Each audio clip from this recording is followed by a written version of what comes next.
the SEC, and all of a sudden you see that China, an entire country that basically was where an enormous amount of this crypto activity started and originated and was happening, can completely turn something off.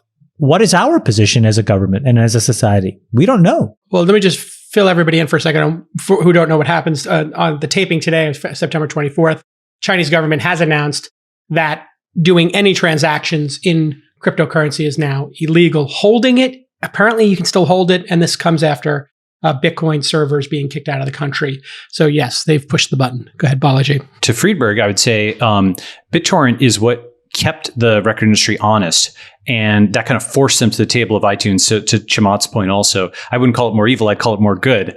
And BitTorrent also lurks out there as kind of this, peer-to-peer enforcer that it's a check, exactly. And it's not gone. And in fact, it's a basis for new technologies. And I think this is another flare-up. The other thing is that with crypto, the upside, even though the state wants to crack down on it harder, the upside is also greater, and the global internet is bigger. And so I think the rest of world, meaning all the world besides the US and China, is a huge player in what is to come. That's India, but it's also, Brazil. It's every other country that's not the US or China. And so that's a new player on the stage. And then third, to Chamath, to your point about, yes, China banned crypto, can the US do it? Well, what's interesting is people talk about China copying the US. Nowadays, actually, in many ways, especially on a policy front, the US is copying China without admitting it. But it does so poorly. For example, lockdown. Okay. The Chinese lockdown, was something where it wasn't just sit in your rooms. It was something with like drones with thermometers and central quarantine where people were taken from their families and centrally quarantined, and 1,000 ultra intrusive measures that the population by and large complied with. I mean, forget about a vaccine mandate. We're talking about like, you can see all the videos and stuff from out of China. The government itself has published. Yeah, they didn't seem real at first. They didn't seem real at first, right? Yeah. And so, the thing is that for the US to follow that, it's a little bit like, as a mental image, imagine a lithe Chinese gymnast going and doing this whole gymnastics routine, and then a big, lumpy American following and not being able to do those same moves, right? The Chinese government, is, as I said, lawful evil, but they are set up to just snap this, snap that, do this, do that. The U.S. government is absolutely not, and the U.S. people are not. Whatever you do, also our system is a democracy, is it not? Like, so you cannot just do that. Even if the government wanted to weld people into their homes, we have a democratic state here where we have to discuss these things, and there's a legal framework to it. So yes, it's not but even possible. in the 1950s, the 1940s, 1930s, the U.S. was still a democracy, but it basically managed to exert a very strong top-down control on things. Today, we have something for a variety, like, under FDR or in the 50s, a very conformist society, which was able to kind of drive things through. Even though it's a democracy, it was something where mass media was so centralized that a relatively small group of people could get consensus among themselves. And then what they print in the headlines, I mean, who's going to go and figure out the facts on their own? This gets into the media topic later. So it's de facto centralized at the media level, the information production and dissemination level. And then you kind of manufactured consent from there. Today, you're combining that democratic aspect, the legal aspect, with a new information dissemination thing, which has destabilized, I think, a lot of things. Sachs, what's your take? Yeah, well, I'd love to get Balaji's take on an article that came out this week in the Wall Street Journal. I think it was a really important article. It came about 4 days ago, and it was entitled, Xi Jinping Aims to Rein in Chinese Capitalism and Hew to Mao's Socialist Vision. And the article describes how, we've all seen and talked about on this pod, how they've been cracking down on tech giants. They've been cutting down their tech oligarchs down to size, like Jack Ma, how he disappeared under house arrest. And, and we've seen that, they stopped the Ant IPO.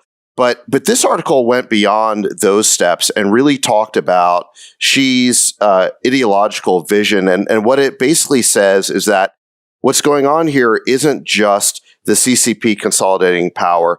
They actually want to bring the country back to socialism. And what they say is that within the CCP, or at least Xi's view of it, capitalism was just something they did as an interim measure to catch up to the West. But ultimately, they are very serious about socialism. And, reading this article, I had to wonder, well, gee, did we just catch a lucky break here? In the sense that, look, if they're abandoning, or if they abandon the thing they copied from us, which is market-based capitalism, they use that to catch up. Maybe this is the way that actually, this is the thing that slows them down. And the thing that historically that it brought to mind is that if you go back into the 1500s and you compare Europe to China, the Chinese civilization was way ahead. I mean, the standard of living was way ahead. Technologically, it was way ahead. Europe was a bunch of squalid, warring, tribal nation states. And then what happened is a single Chinese emperor banned the shipbuilding industry. Any ship with more than 2 masts was banned. And so exploration just stopped in China. They became very inward facing. Whereas the European states explored and discovered and conquered the New World, colonized the world, and that led to an explosion of wealth and innovation. And as a result, Western Europe and then its sort of descendant, the United States, ended up essentially conquering and dominating the modern world. And so I guess, to bring it back to my question to Balaji, is there a chance that what Xi is doing, returning to socialism, could this be like the Chinese emperor who banned shipbuilding? Or am I reading way too much into this single Wall Street Journal story? So my short answer on that is I think it is. I think the socialist thing is real, but I think it's better to call it nationalist socialism with the implications that has. Right. Whereas I think the U.S. is kind of going in the direction of what I'd call maybe socialist nationalism. Where it's like different emphases in terms of what is prioritized, but and I think in many ways, China is like the new Nazi Germany, woke America is like the new Soviet Russia, and the decentralized center is going to be the new America. I can elaborate on that. But basically, with respect to this, one thing I try to do is I try to triangulate lots of stories. So rather than, for example, and nothing wrong with a Wall Street Journal, piece like looking at it, but for every WSJ piece you read, it's useful to get what is CGTN or Global Times saying, even if you discount it just to see what they're saying. And then you also triangulate with, let's say, the Indian or Russian point of view. And by doing this, I feel that it's better than just reading 10 American articles. And, especially reading primary sources. Like there's this good site called Reading the Chinese Dream, which actually translates primary sources. And then you can kind of form your opinions from that versus like a quote hot take. Right? I'm not saying you are. I'm just saying that that's what I try to do. So I think we've really gotten China right here. I mean, I think that if you look at what's happening, I think we've basically forecasted this orchestration of essentially the vertical integration of China.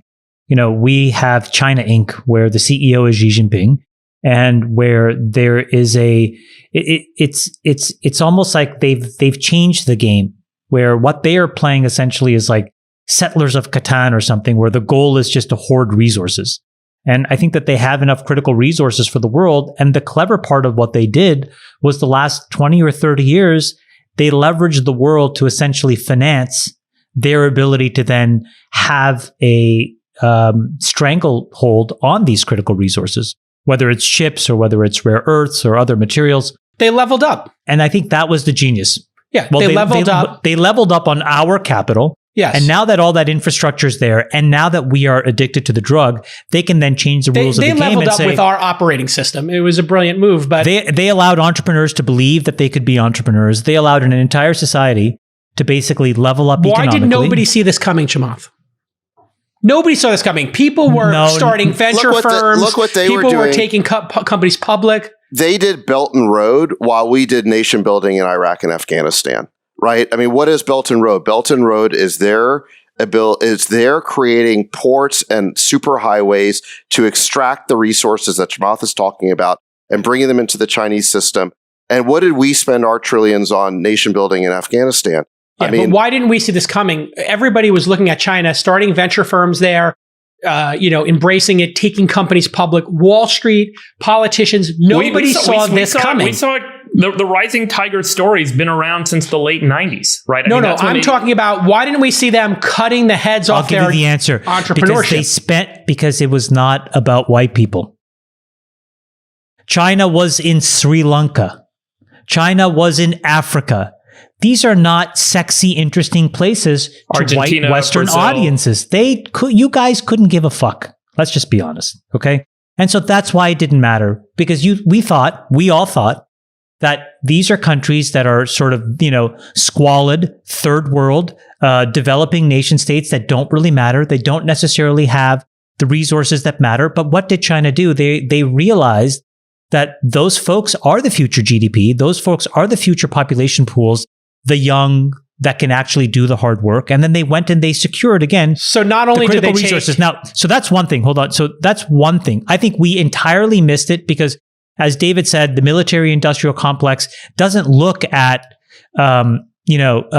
a developing nation and say, we want to be there. It looks at Afghanistan and says, we want to dominate it because we can actually feed off of that domination. So that's one thing. The second thing is that I think that we misunderstood Xi Jinping's ambition. And I think that that's a reasonable mistake to have made. The first one is an error of just complete stupidity. The second one is something that I think it was legitimate to have missed. And to your point, Chamath, they not only stole the entrepreneurial playbook, but the colonizing other places and giving them debt and giving them resources and building ports in other countries. We all thought it was dumb. Let's all be honest. 10 years ago. We did it. And the UK did it previously. I would argue in a lot of cases we benefited. So China set up and bought like the largest pork production company in Australia. And what do you feed those pigs? You feed them soybeans. And where do those soybeans come from? Largest soybean exporting market is the United States. We had a tremendous customer in China as they expanded their consumption pattern through all of this investing they were doing worldwide. We were exporting John Deere farm equipment and Caterpillar construction equipment and soybean products, and there was and our knowledge industry, and there was a tremendous service model. And globalization really created, call it a catch-22 for the United States, where we were watching the rising tiger. And it fueled in part by this kind of distributed entrepreneurism. But as that distributed entrepreneurism creates, obviously the social. Do you think there was an equal amount of dollars that went into Western developed nations from China as it went into third world countries? No, but it's hard most to Western nations couldn't give a shit about. Yeah, but that money is too hard to turn down. There's a mistake in our thinking with respect to the rest of the world that we make over and over again. And it was all kind of predicted by a historian named Samuel Huntington at Harvard in the 1990s. He wrote a book called Clash of Civilizations. This book was written at the same time that another famous book came out called The End of History and the Last Man. And what the common belief was in the 1990s in the US was that we had reached an end of history where every country would become democratic and capitalist, right? That was the end of history, is democratic capitalism. And we believed that the more we went all over the world spreading our ideals, it would hasten this day where they'd all become democratic capitalists. What Huntington said is no. Cultures and civilizations, these go back thousands of years. These are stubborn things. And what these other cultures really want is not westernization, but modernization.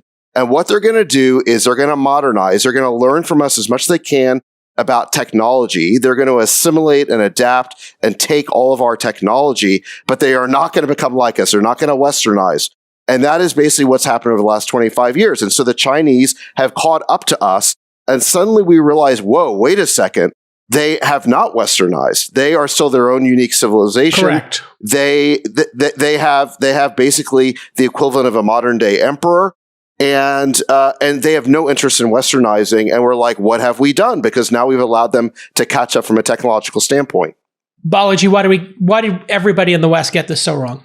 Well, so a few things. One is political differences aren't public in China, but they are real. So it's all the backroom stuff. And there was a real leadership shift from Deng and Zhang and Hu to Xi. The Mao era was revolutionary communist. The Deng, Zhang, Hu era was internationalist capitalist. I think that was real. And the Xi era is nationalist socialist. And it's just different. Like, Hu did not fully control the military the way that Xi does. There's this ad you guys should watch, the Chinese military ad. It's called like, "We Will All Be Here," or something like that.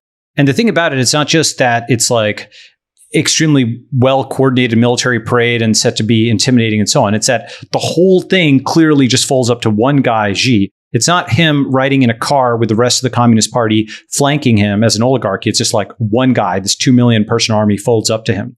That is a true consolidation and roll-up of power that he was able to accomplish, among other things, with tigers and flies, going and throwing Bo Li in prison, having generals, thrown in prison for whether they were actually corrupt or whether they simply, dissented or were political threats rivals. to power. Yeah. Yeah, it's hard to know from the outside, in one sense, because so many folks in the Chinese government were taking bribes as almost like an equity stake in their province.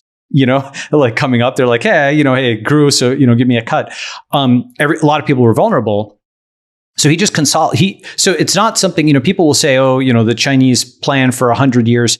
They don't plan for 100 years. They had this huge war in the 20th century between the nationalists and communists, the Deng transition, his triumph for the Gang of Four. That was not something Mao had planned. They're human beings like everybody else. And they had a real leadership transition after 3 years of continuity. Then this is what I think this is the key point you're making, which is I think the reason that this actually flipped and we didn't see it coming is because Xi Jinping decided, I want to have complete control over the country. These other people are getting too powerful. And we're actually reading into this that there's some crazy plan.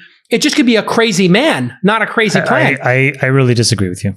Well, why? Explain. He just decided to basically take away every entrepreneur's company. They were not trying to they were doing all of this stuff in plain sight. Okay. As an example, we view Sierra Leone as a place where we make commercials about, or we try to fundraise for, or we send USAID.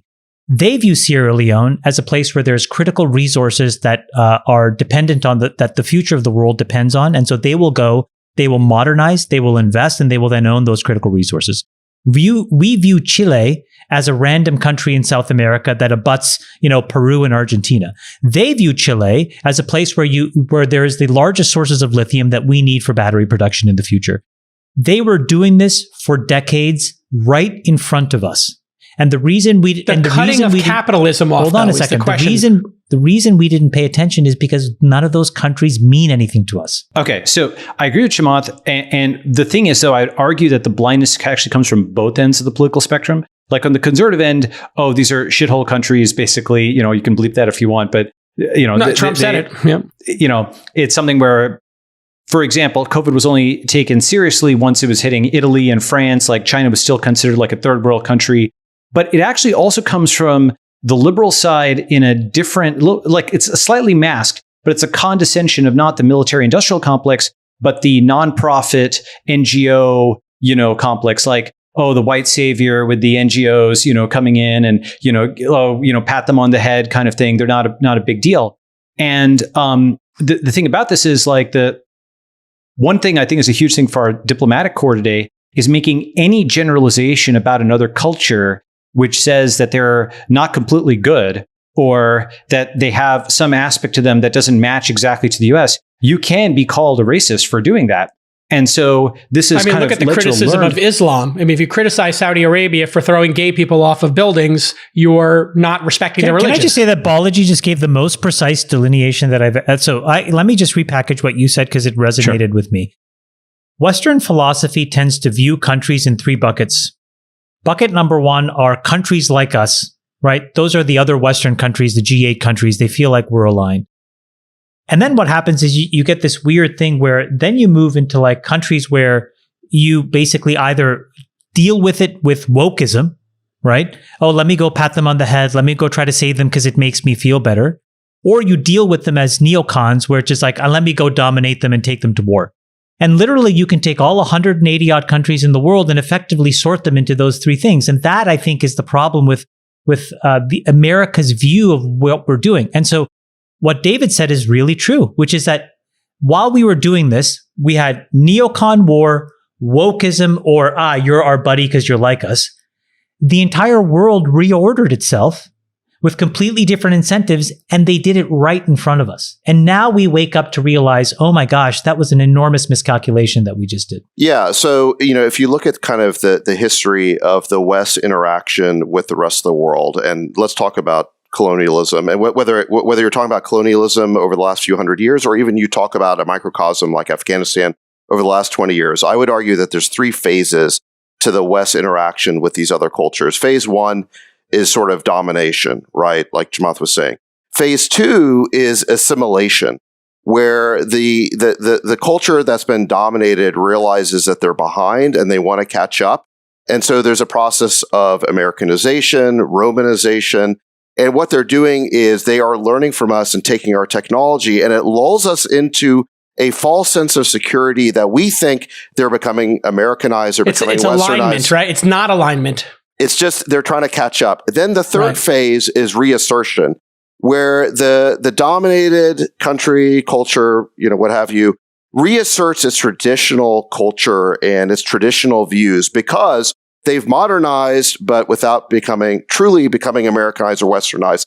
And we are caught off guard by that. And we don't really realize that they never really wanted our culture. They just wanted to throw off American domination or Western domination. And so what they've actually done is use this period to basically assimilate and catch up. And the reality is, like in Afghanistan, they don't have to fully assimilate all of our technology. They don't have to become as strong as us because we are in their land. They just have to become strong enough to basically achieve a sense of upgrade their systems. Right. They just have to achieve a defensive superiority. It's not an offensive capability. So it's much easier for them to catch up than we think. And we are always caught off guard by this dynamic, and it repeats itself over and over again. And what you've seen in China is, 30, 40 years ago, you had the great economic reformer Deng Xiaoping. He laid out what they had to do. He said, bide your time and hide your strength. Hide your strength under a bushel. That was the great motto by Deng Xiaoping. He set that policy for 30 or 40 years. They embraced basically perestroika without glasnost. They reformed their economic system. They copied us, but not making Gorbachev's mistake of giving up any political control whatsoever. And by 2012, they had largely caught up. And so I would say that Xi was not an aberration. He was a reassertion. They had gotten to a point of strength where they were ready for that strong leader who was ready to reassert their ethno-nationalism. And that's the point we're at right now. And once again, we've been played for fools and caught off guard. Friedberg. But one of the signs was his corruption crackdown a few years ago, right? I mean, that was kind of step one, where he took all these provincial managers and kicked them out and put them in jail and started to, clean things up internally, where there was clearly kind of corrupt behavior underway. But I'm a couple points back. I do think it's worth highlighting that, to some degree, you can kind of try and diagnose his motivation, or diagnose the motivation as being, rather not too surprising and maybe not too nefarious in the kind of, power grabbing sense, which I think we all kind of want to bucket it as. But, if there's a population like we're seeing in the United States where when you loosen the screws on liberalism and, you kind of allow more freedom to operate and more kind of free market behavior, you see tremendous progress.